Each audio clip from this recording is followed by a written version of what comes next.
Welcome back, one and all, to another episode of The Damage Report with me, John Arella, and joining us, not just for some interview, but like for the whole thing, the whole show, whole episode, contributor Rebel HQ, host of the Back to School podcast, Maz Jobrani. Welcome to the show. Hey, how are you? Thanks for having me. Excited to be here. There have been a lot of nonsensical conspiracy theories going around about exactly what happened when someone broke into Paul Pelosi's house and attacked him with a hammer. Now, it's important that you understand a few things.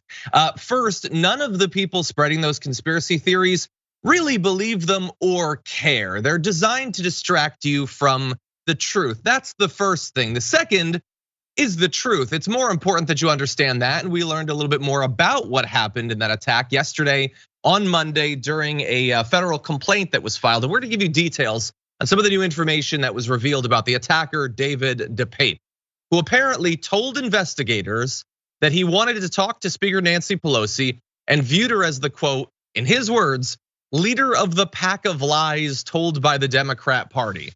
If she were to tell DePape the truth, in his words, he would let her go. And if she lied to him, he was going to break her kneecaps. That should really be the end of this debate, but it's not going to be because this is America and it's 2022. Moving forward, he had a goal beyond just breaking Nancy Pelosi's kneecaps with a hammer. He thought that doing that, she would then have to be wheeled into Congress, which would show other members of Congress there were consequences to actions. And I know it's been a bit since I was in school. I know there's a term for when you use violence to make political actors change their behavior, to use the threat of beating or killing them to change the political outcomes in a country. There's a term for that. I tried to Google it, I couldn't come up with anything. I don't know what it is. Anyway, he goes on to say that even though he knew at some point that 911 had been called, he didn't flee because, in his words, much like the American founding fathers with the British, he was fighting against tyranny without the option of surrender. There are a few more horrifying details. I feel like that's a good amount though. Maz, what do you make of all this? Well, there's so much to unpack. First of all, his plan was very Wile E. Coyote, very one-sided. Everything had to go perfectly. Even imagine if in this crazy world of his, that somehow he had been able to get a hold of Nancy Pelosi. The idea would be that Nancy would then very gently sit there and be like, yes, please break my kneecaps. And then again, nobody would have arrested him in the process, and or maybe they would have, but then she would have agreed to be wheeled into Congress so that the Congress could see her in her wheelchair. I mean, clearly this man has mental illness, and the bigger danger that we run into is something that I've been saying for a long time.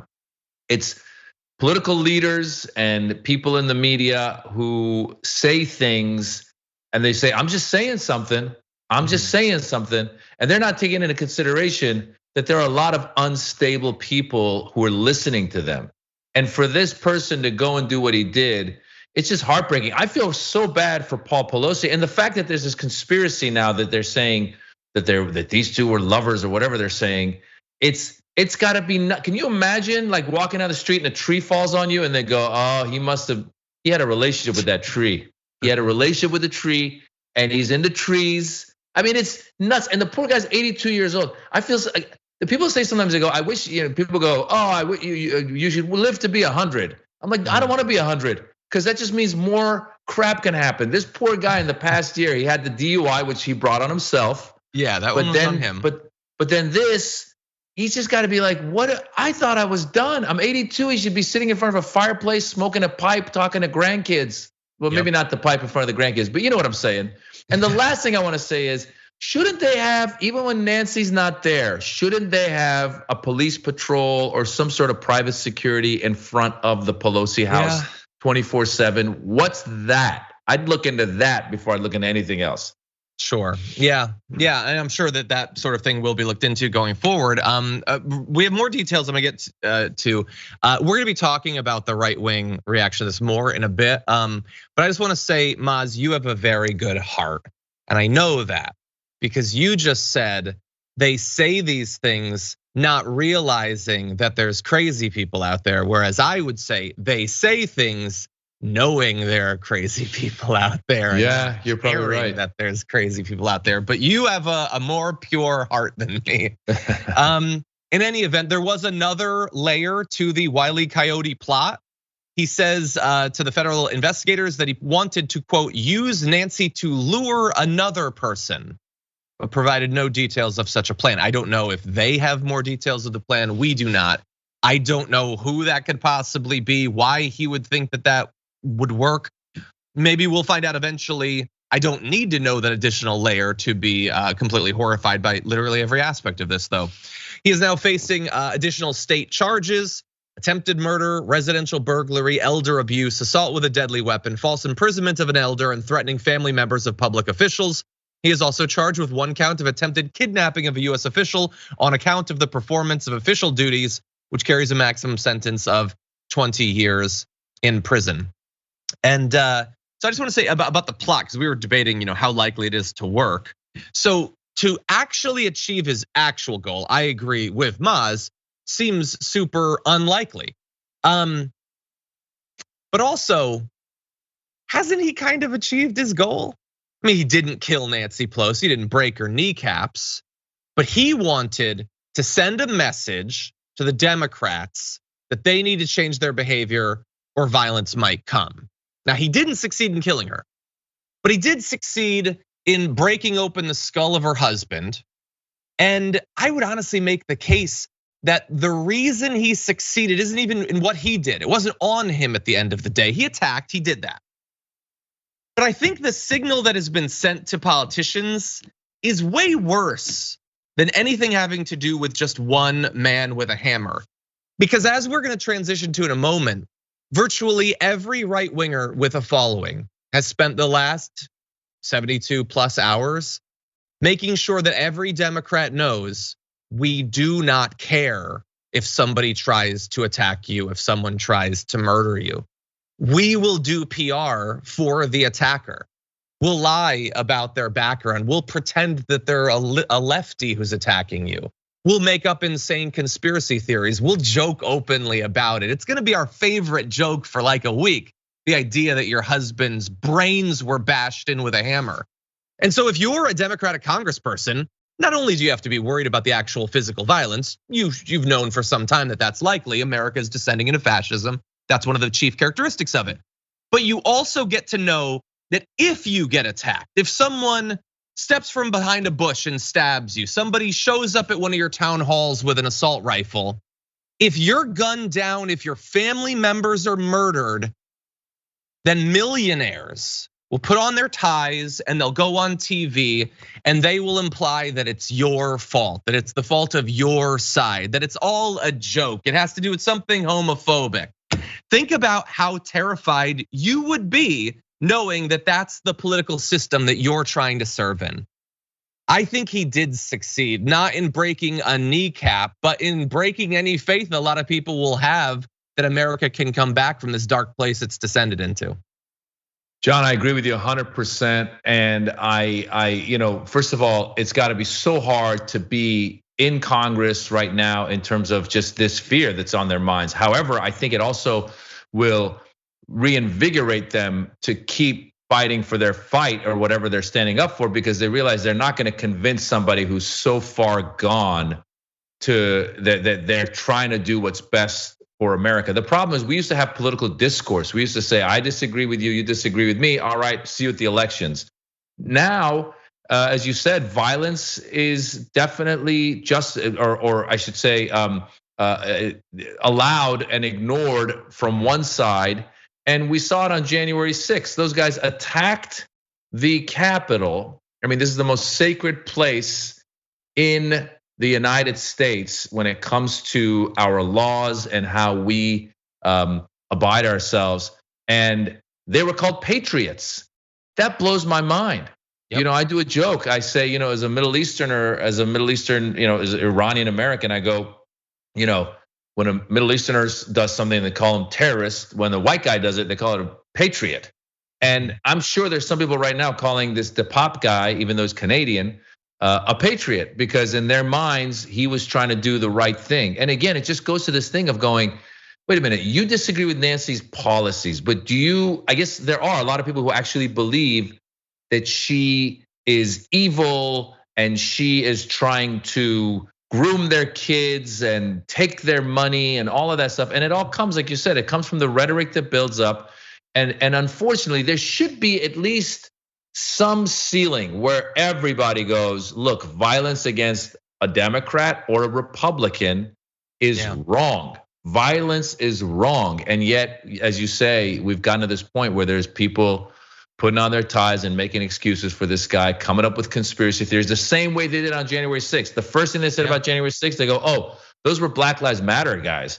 Then they said, oh, it was FBI's false flag operation. They wouldn't admit that it was their own guys. Meanwhile, behind the scenes, they're texting each other going, tell our guys to stop it. So they know, the Sean Hannitys and the Tucker Carlsons, they all know that it's their people, but they try to, shine the light, the light, wave the shiny object over here to distract their listeners and their viewers to go, no, it wasn't us, it was someone else. And then when it comes out that there's a manifesto that's regurgitating their words, they say, well, this is free speech and the guy was expressing himself and it has nothing to do with us. And it's Nancy's policies and it's Nancy's fault because she was trying to make LGBTQ more accepted.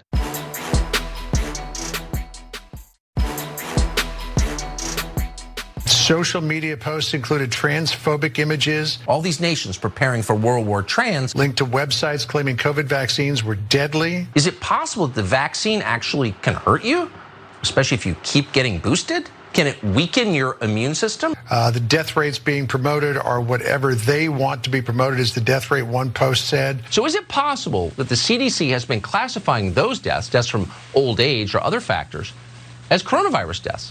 Also posted links to YouTube videos with titles like Democrat Farce Commission to Investigate January 6th. It's a farce.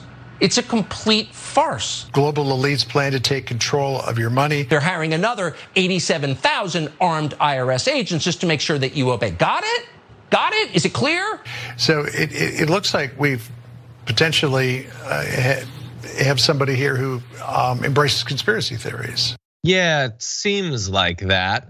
But I don't know if he was referring there to the guy who attacked Nancy Pelosi's husband or one of the most popular cable news hosts. They both embrace conspiracy theories, and weirdly, they seem to embrace the exact same conspiracy theories, using the same exact language to express them. Weird how that works out. It's almost as if you can watch a cable news show night after night after night and hear stuff that Alex Jones might have been a little bit shy to talk about just 5 or 6 years ago.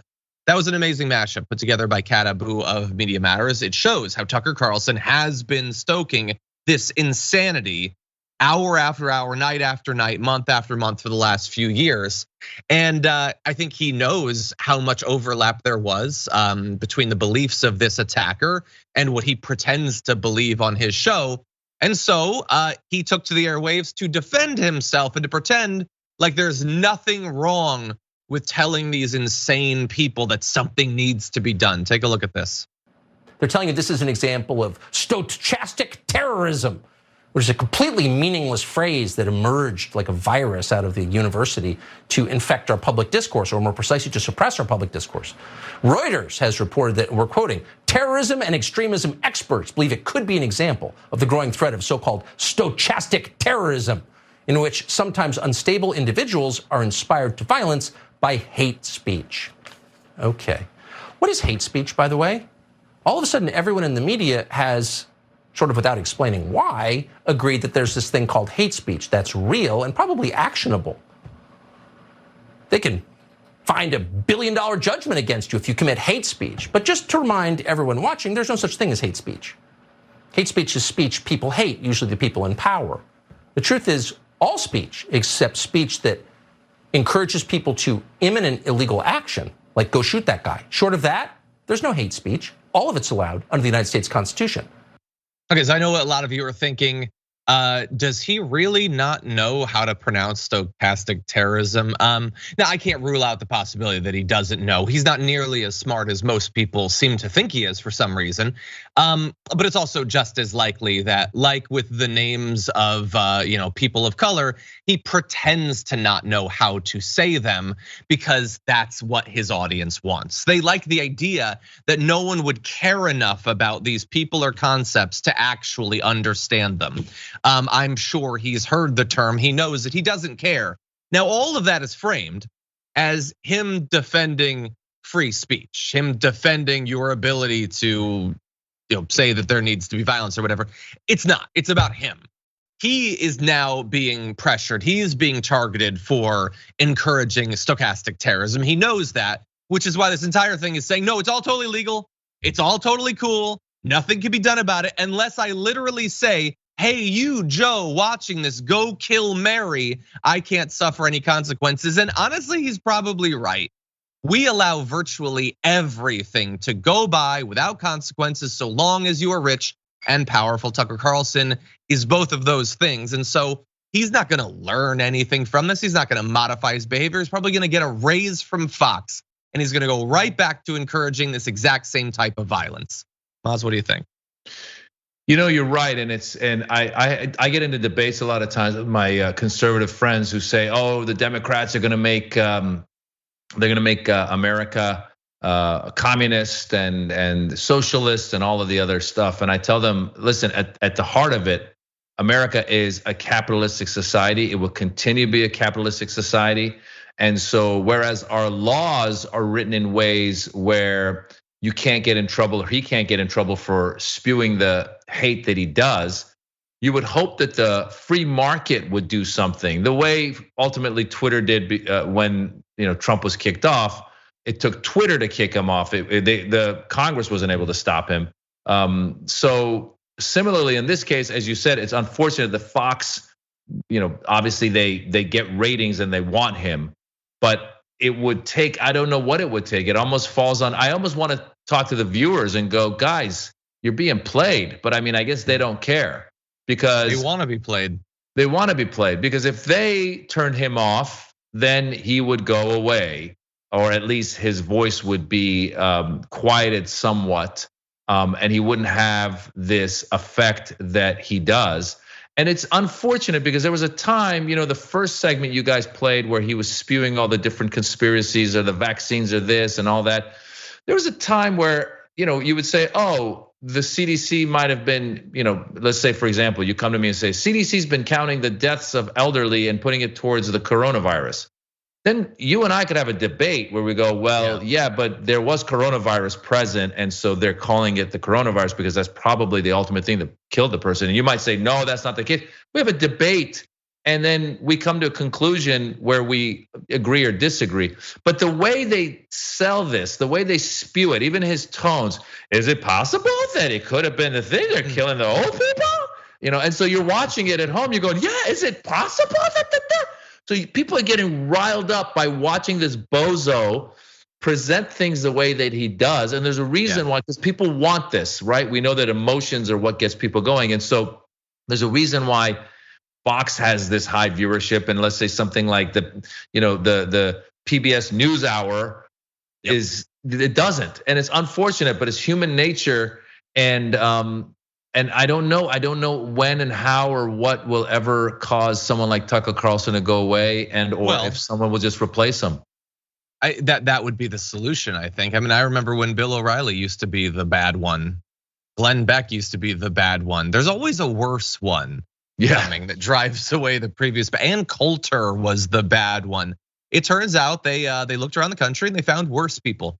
And yeah, you're totally right about his appeal. He tried to be just a regular Republican pundit 15 years ago and he couldn't generate an audience. So instead now he spreads conspiracy theories and white supremacy all under the guise of, I'm saying forbidden things. I'm not allowed to say the things I'm saying. I'm being censored for these things that a millionaire being paid millions to say these things every night to millions of people, but I'm not allowed to say these things. It's all forbidden.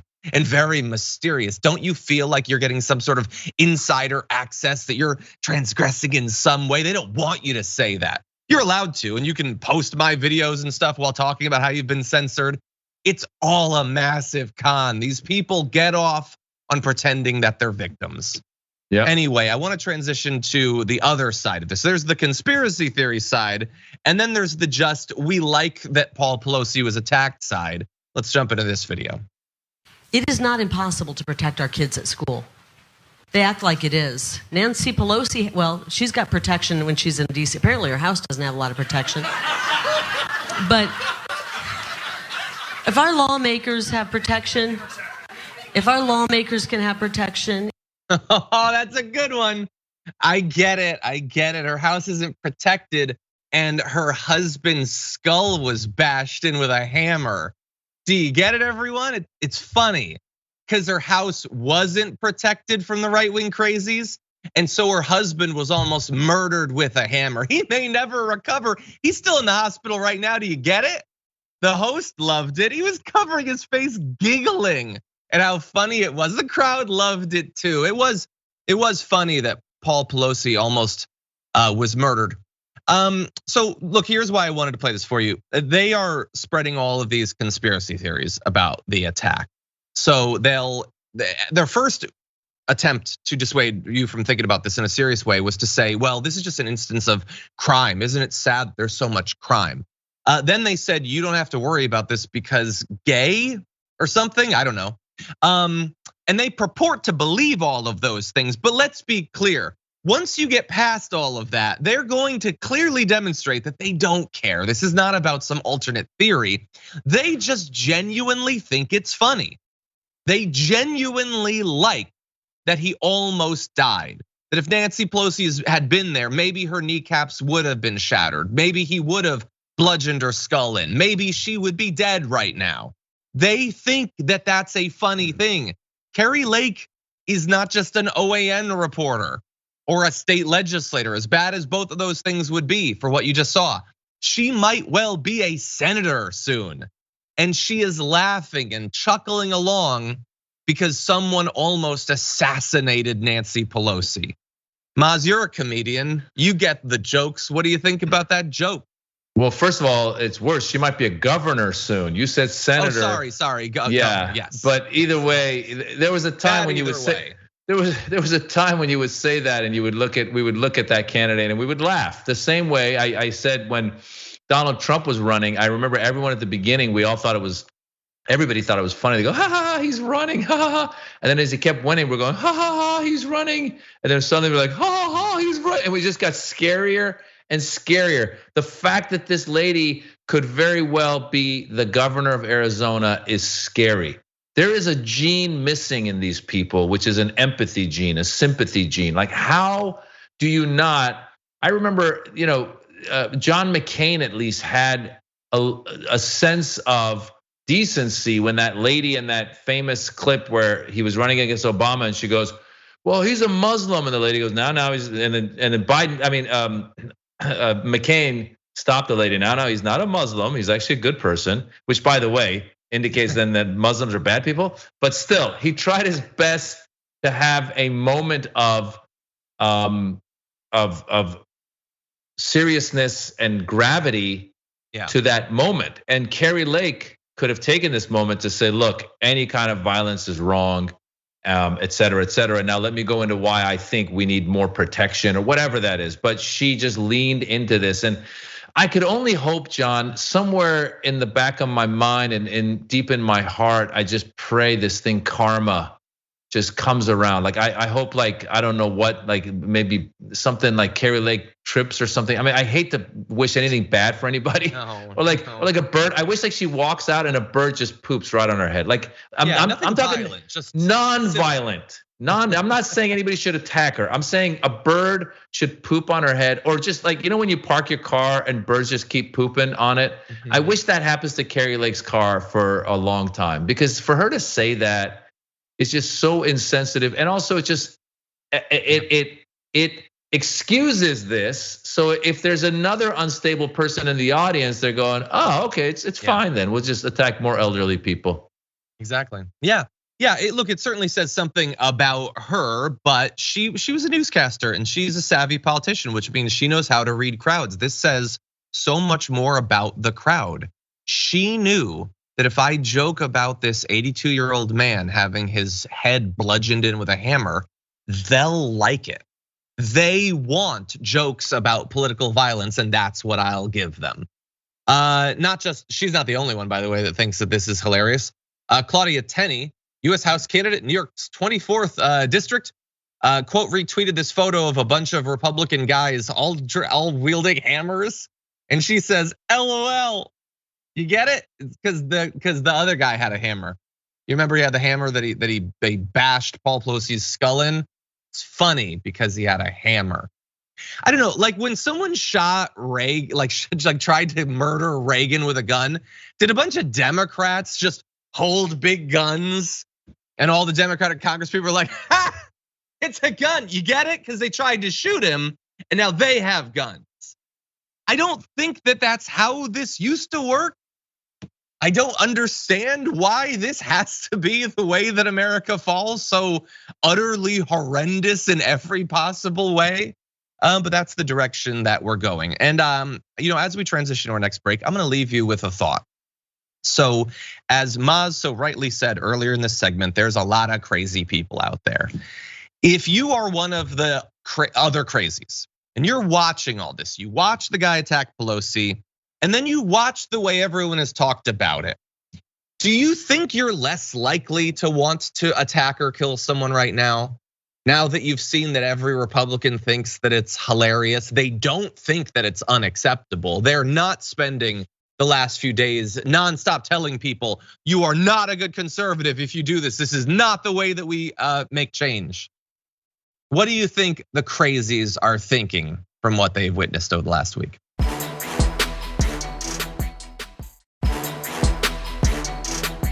The protests in Iran continue, and so does the oppression, although it will now be moving into a new phase.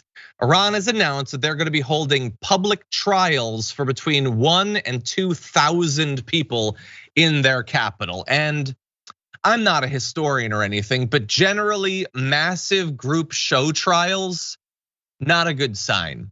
The IRNA news agency, state-run, of course, quoted judicial officials saying that 1,000 people who had a central role in the protests, central role, it's people that they bundled into trucks. They have no idea what their role was.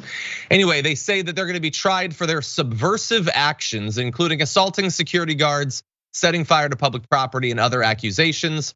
Iran's judiciary chief says those who intend to confront and subvert the regime are dependent on foreigners and will be punished according to legal standards.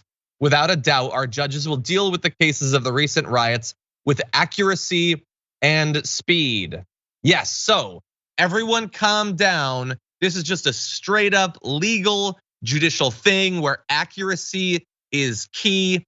And you know that because some of those they'll be trying have been accused of corruption on earth and war against God, offenses that carry the death penalty. Also, little hard to prove, war with a divine being that these individuals might or might not actually believe in. Sort of a weird way to frame this. But anyway, my takeaway, not being an expert on the Iranian legal system, is this is gonna be a bunch of BS and they probably will end up conducting large scale executions. That's my fear. Maz, what do you think? I think you're absolutely right. I mean, this regime is brutal. They're totally out of touch with reality. A majority of the people running this country are old. They have these laws that are oppressive. They're hidden under the, it was supposed to be Islamic. And if you look at Islam, again, I'm not that religious, but there is a world in which you say, oh, Islam would not execute a mass execution like this. Like there's a world in which you go, oh, if you're really religious, it's kind of like what we run into with the Christians here when they go, oh, we hate a certain people and we should kill a certain people. Similarly, you would plead to these people that are the leaders of this country and go, if you're really an actual religious person, why are you killing these young people who are just protesting for their freedom and their rights? I mean, it all started with the killing of Maz Jobrani, which happened a few months ago because her hair was out of her hijab by just a little. But you could go back 43 years. These guys have been brutal to their people and their citizens for 43 years. And the first thing they did, and this is why I say Americans should really care about this. The first thing the Islamic Republic did once it was established was it told women, you have to cover yourselves up. Men, you wear whatever you want. Women, you got to cover yourselves up. Women in court, you are worth half the testimony of a man's. Women were suddenly all just oppressed. And then they went after LGBTQ. Then they went after religious minorities, and it went on and on and on. And some Americans go, well, that's a land far away. I go, no, no, no. That's a cautionary tale, because just this year, the Supreme Court took a woman's right away to choose whether you're pro or anti-abortion. That's not the question. Women no longer have the right to choose. And then Clarence Thomas said that they're gonna look into gay marriage next. And so the oppression that we see in Iran is slowly creeping into our politics. And so we should care and support the people of Iran, because they truly are trying to fight for their freedom and democracy. And you're right, this is a very, very dark stage in this, what I call now a revolution. It's no longer protest. The young want their freedoms, they want opportunities. The government is corrupt. They've embezzled money. They've sent their money overseas with their own children living without having to cover themselves up in the West. It's the worst regime in the world. And I really hope that we as Americans continue to amplify the voice of the people of Iran and let the world know that they're getting ready to do mass executions and something's got to happen. Now, what that is, I'll leave up to the leaders of the world. But we've got to do something, because in front of our eyes, a genocide is happening from a government to its own people. Yeah, I have no idea what's going to happen or even what should happen. It's going to come down to what the international community is going to allow. I know that the Biden administration put new sanctions on some members of the regime last week. There were already a lot of sanctions. I don't know how much extra persuasive power that will have. But a lot of it is also going to come down to the actual protest movement, what their strategy is going to be going forward. We know that at least 270 people have already been killed. We really have no idea. When they've arrested 14,000, when they've disappeared literally thousands of people, I would caution anyone to tread carefully in stating definitively how many of those people will return again, ever, as free people. So technically 270 people have died, but we have really no idea. And I don't know how these trials are gonna play out. Iran has had many opportunities to change course, to try to diffuse this situation. And basically every instance they have gone for provocation, oppression, almost as if they want these protests to continue. But anyway, along the way, a lot of people have died. Yeah, and I think, John, that already a revolution has happened and is continuing to happen, because no matter what happens, it will never go back to the way it was just a couple months ago. After Maz Jobrani, what we've seen now, these protests have been bigger than ever. They've been worldwide. There's been oil workers going on strike. There's been a lot of activity, and it continues. They keep wanting it to stop, but it continues because they've been going into universities and kidnapping students. They set fire to their political prison and basically killed political prisoners and said, oh, they set it on fire. I mean, it's just such a farce what they are doing to their own people. And from what I hear, they're getting, and again, I don't have the facts on this, but I've been reading some places saying that they're actually bringing in fighters from other countries to help them quash these protests. But I don't think they're going to. I don't think they're gonna. I think the people have had it. It's been way too long of oppression, and at a certain point, the numbers will outweigh your oppression. So hopefully, power to the people of Iran.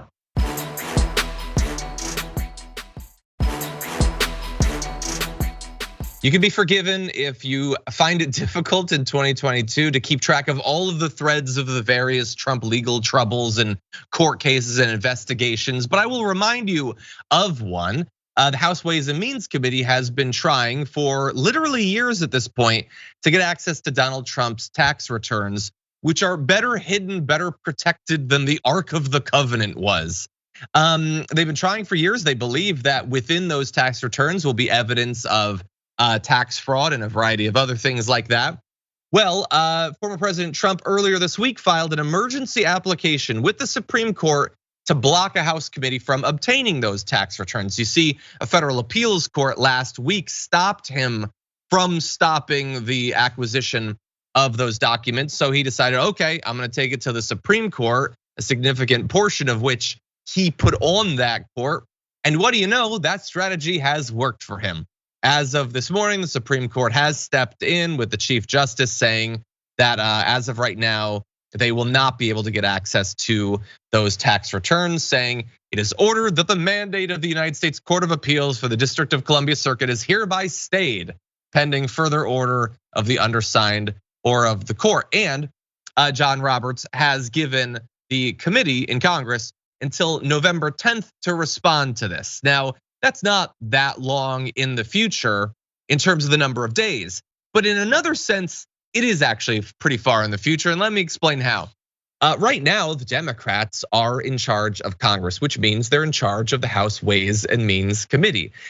In a week or so, the elections will be done, and that will be coming to a close. And in just a couple of months, they will likely not be in charge of the House Ways and Means Committee, which means any request to see his tax returns to uncover possible crimes will be Thanos, just it will be gone. And so all John Roberts really needs to do is delay it by like a month or two, and then that's as good as delaying it for 20 years from their point of view. So it is convenient, Maz, to have Supreme Court justices sort of owing you, I guess. You know, anyone who's ever gotten a summons for jury duty knows that you can sometimes postpone it. And you can say, oh, I got stuff, and you postpone it, and you just keep postponing it for as long as you can. And sometimes in your mind, you're like, oh, I got away with it. Donald Trump is the master of getting things postponed. His whole life just keeps going into postponement. And it is so frustrating to watch. It's like this dude is clearly trying to avoid jury duty, or in this case, ending up in an orange jumpsuit.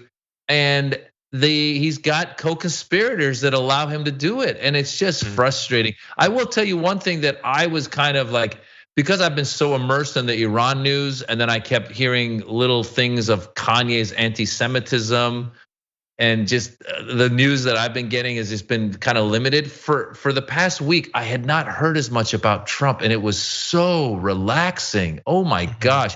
I mean, don't get me wrong, the anxiety of Iran was killing me. But just to not hear about Trump was so, he won't go away. Like, can't he just go, I don't know, go to Russia, fine. I mean, just finish it. Like, we all know how it ends. He's on a plane to Russia, he ends up there, and then he's one of theirs. So I don't know. I don't know how this all ends. It's all, oh God. He's supposedly a billionaire. Just go be a billionaire. That seems like a reasonable request. Yeah. Anyway. Yeah, so we'll see. Maybe they'll get him, probably not. When we say not to stake any of your life force into the idea that there will be consequences for the crimes Trump has committed throughout his life, this is what we mean. There's always some little thing, some little delay, some little, oh, we're worried about the political implications. Oh, there's an election coming up. There's always something for him.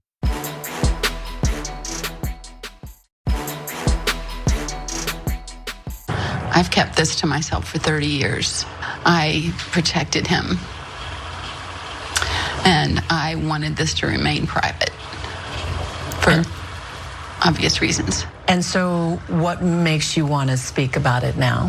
When I saw the first woman come forward a few weeks ago, he immediately called her a liar and said, I never sign anything with the letter H.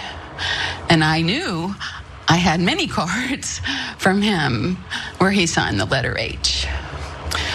And so I believed then that she was telling the truth.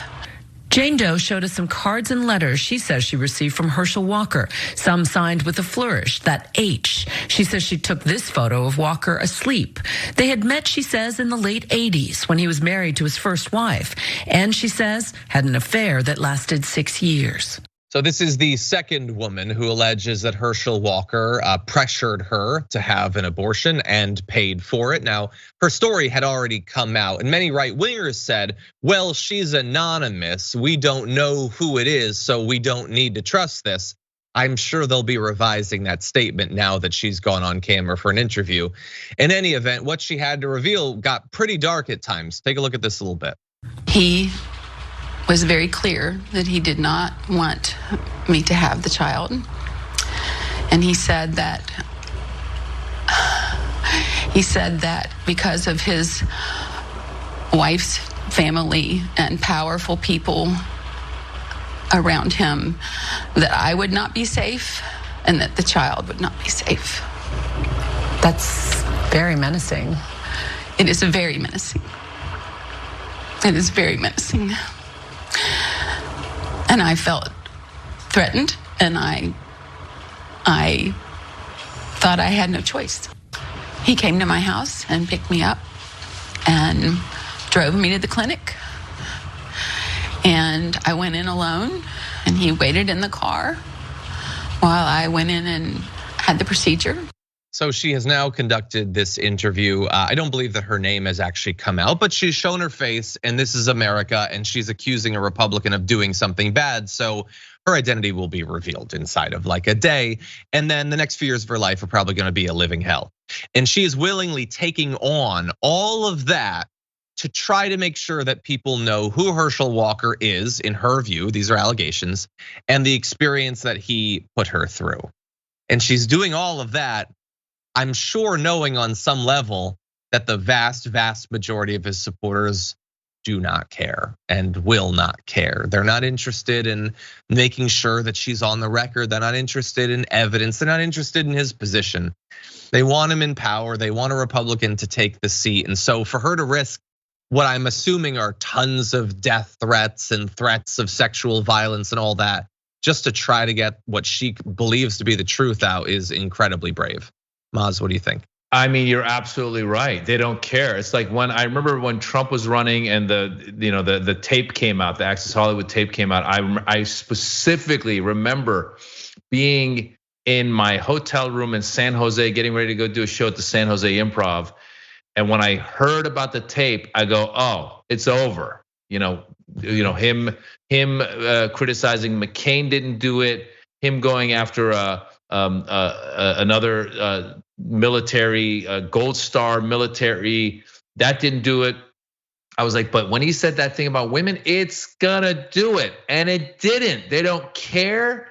They do not care. The number of women that came forward under Trump and said that he assaulted them, which clearly he's such a douchebag, which we know he clearly does and did. He admitted on the tape that he would do that.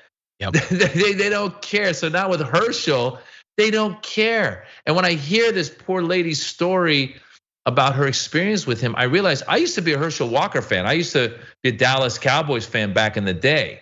But when I hear him spew the things that he spews, first of all, listening to this lady tell the story, we realize he's a psychopath. Because on the one hand, he's threatening that you and the kid could be killed. On the other hand, he's writing beautiful birthday cards and sending them to her. I mean, that's a psychopath. That's psychopathic behavior. And secondly, he is just not fit for the position. So when you compare Raphael Warnock to Herschel Walker, and you tell me that they're running neck and neck, my head explodes. Yep. I go, how is this even possible? Like, even if you're a Republican, you got to say, all right, I'm going to vote for a Republican that's sane and or capable of being in this position. He is not. He is Trump 2.0. Totally underqualified, totally just gonna be there and going, well, if he were to win, all right, what should I vote on? I should say yes on this and no on that, great. And then the thing, I keep taking it back to this whole thing of the Islamic Republic of Iran. People like Herschel Walker, Marjorie Taylor Greene, Lauren Boebert, they want the Christian Republic of America. And that's an ugly place. I'm here to tell you from the experience of an Iranian, you don't want the Christian Republic of America. So please don't vote for Walker. Just don't do it, please. I felt very similar to you when that tape came out in 2020. Oh, those were simpler times, more naive 2016, yes, you're right. Dear God, it's been 6 years we've been doing this. But yeah, 100%. And it's the sort of thing, like, it wasn't just that we thought it would be disqualifying. Like, if you're new to politics, I know a lot of people watching this show began watching in 2016 or in 2020 during the pandemic. This sort of thing did used to stop your candidacy. People would drop out or lose because of scandals. That was a thing. And now I wonder, like, did it have to be? Did they have to drop out? If they just chose, no, just nothing matters and nothing matters, God is dead, I can do whatever I want. Like, would they have been fine? Because they certainly seem fine now. Even if you don't believe these allegations, Herschel Walker has told us he held guns to people's heads and considered killing them until the voices in his head told him not to. You shouldn't need any other allegations. His own word is disqualifying. And yet, as Maz points out, he's at most a point or two down. Horrifying times.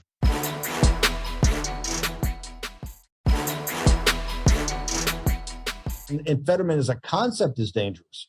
Is here, he had a stroke. Now, could he have taken care of himself better? Wait, let's just leave that aside. He can't help the fact that he had a stroke. Right. Okay? But what we know, and the doctor said last night on CNN, he had a major stroke. In fact, Fetterman's admitted that he won't release his medical records. But what you saw the other night, as we've been tracking very closely, in fact, our transhumanist editor, Joe Allen, is actually in Pennsylvania, is that he has a machine in front of him. It's not a closed caption like you would watch TV and want it to be quiet while you were working on something else and have the closed caption. No, this is a machine that actually helps his brain think through. Without the machine, he can't understand human conversations. He can't engage with people. So we actually had, and we call it a cyborg, you actually had man-machine merger on that stage the other night. Are you supposed to be in prison, Steve Bannon? I guess he's not in there yet. Anyway, enjoy your freedom briefly, spending it talking to Diamond and Silk. Anyway, everyone watching this, you're probably a bit confused about what you heard. What are they saying about John Fetterman, that he can't understand human conversations? Tip to Steve Bannon, you can just say conversations. That's how humans talk. That's the only sort of conversations, unless other animals are talking to you on a regular basis. You don't make claims unless there's a reason to make them. And so you might hear him say that John Fetterman is now a cyborg and think, well, this has got to be based on something, right? No. John Fetterman uses a closed captioning service. That's what he uses. It hears stuff and it puts it into words for him. But that's not sensational enough to derail a candidacy and make the guy who sells you mountain berries a senator. And so they've come up with this idea that he is a cyborg, that the program is the one doing the thinking for him. It's all nonsense. It should be below us, Maz. But unfortunately, he is now the second millionaire that has barked that theory at me, following up Tucker Carlson from a few weeks ago. These people are, first of all, I will take a cyborg Fetterman over Dr. Oz any day. I mean, talk about people that don't talk like humans. Dr. Oz, crudité, as Fetterman said, we call that a veggie platter over here in Pennsylvania. Yeah, it's a tough situation for this guy to be in, because Fetterman is clearly a better candidate, and for him to have had that stroke makes him vulnerable to these types of attacks. I'm hoping people continue to see through the fact that Dr. Oz is just a total fraud. He's been a fraud his whole life.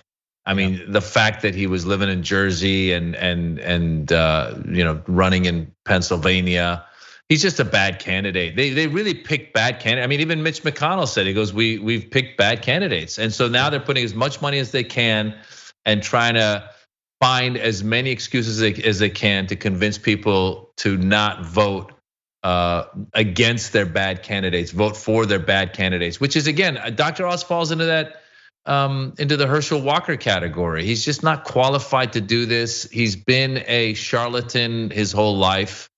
And but again, the Republicans just want it so badly that they'll say things like this, creating these rumors of the guy's a cyborg. Wouldn't that be great if like he won and for his acceptance speech he was like, I am a cyborg and you have fallen for my trick. Unfortunately, that's all the time we have. Maz, want to thank you so much for taking time out of your busy schedule. Stay safe out there. Stay sane out there. We'll see you soon. Thanks for listening to the full episode of The Damage Report. Support our work, listen ad-free, access members-only bonus content, and more by subscribing to Apple Podcasts at apple.co/TYT. I'm your host, John Adarola. I'll see you soon.